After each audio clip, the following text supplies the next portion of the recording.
all, welcome to my channel. I'm Mark, this is Mark's Mods, and today guys we're doing our Crankshaft Titanic build. So we are going to do issue 158 of Build the Titanic, and we are going to be continuing with the crankshaft today.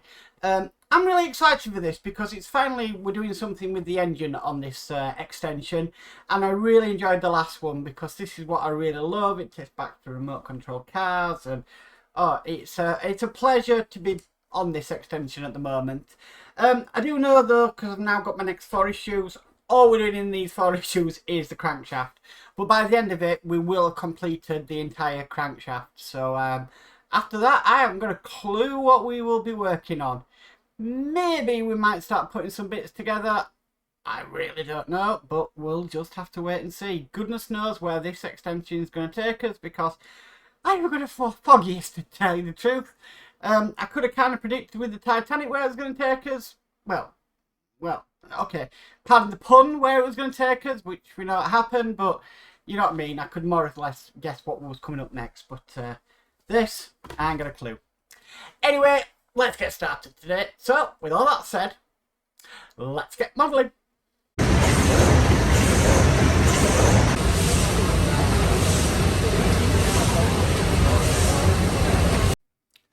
Okay, issue 158 is second crankshaft and connecting rods. We're basically going to be doing very similar to what we did last time, to be perfectly honest with you. But I still find it quite exciting. Okay, so we need these pieces first. So this is a connecting rod. So what we need to do first of all is we need to put this piece into there. We need to put this piece on top and then secure that down with some SM screws. 2 of them.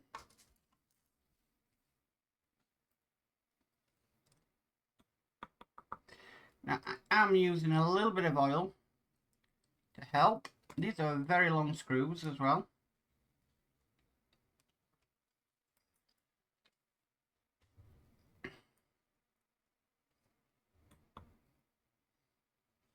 And that oil just helps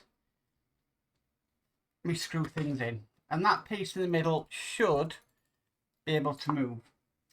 Okay, so next what we need is these 2 pieces here. Now I've actually labelled what issue this came in, and my reason for that is when I looked at 161, it does show a diagram of this in place, of the whole crankshaft in place. And so that I get it correct and I get it in the correct areas, I'm going to be labelling all of these. So I'll have 159 on the next one and 160 on the next one. And 161 after that. So just peace of mind. But like last time, it just wants us to make sure that we can match this up, which we can. And then what it wants us to do, wants us to get our crankshaft and place this on top of there. Place this on there. And then secure it with another 2 SM screws. I really have learned to label things over time. Especially the wires on the Enterprise D. It just makes life easier and you can remember what you've been doing.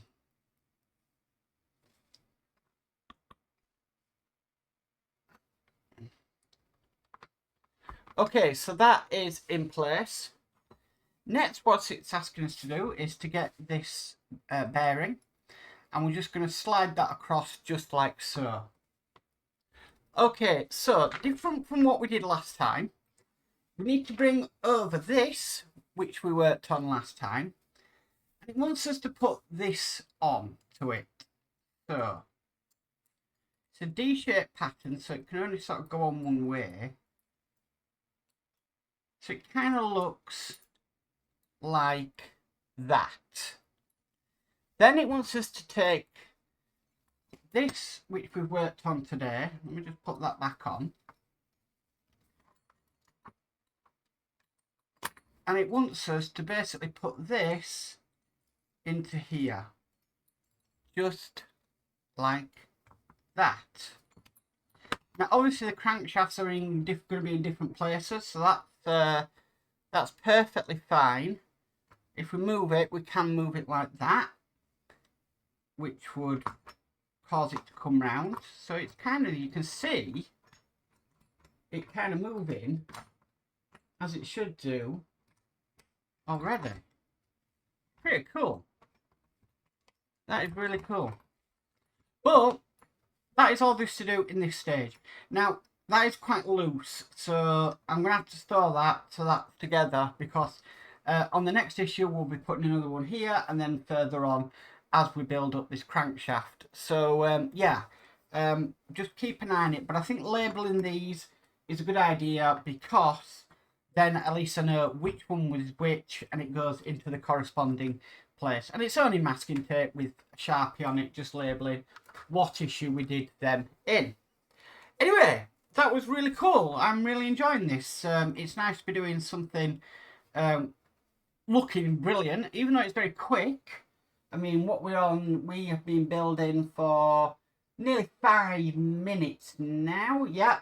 So yeah, it's quick, but look at what we're getting at the end of it. It's gonna really look superb. And yeah, we'll just have to see how this one goes. So that is issue 158 done. Well guys, that is it for our Titanic build for this week. I really enjoyed that, even though there's not a lot to do. But it is really nice to be working on the crankshaft. And like I said, if you notice when I move that and how the pistons are going to go up, it just shows how this crankshaft's going to work.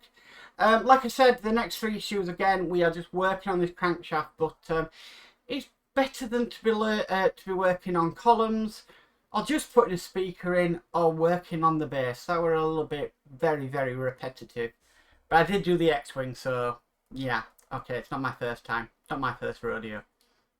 Anyway, if you like this video, please could you give it a massive thumbs up. If you haven't already subscribed, please remember to subscribe and hit the notification bell, and you'll be notified of any future videos.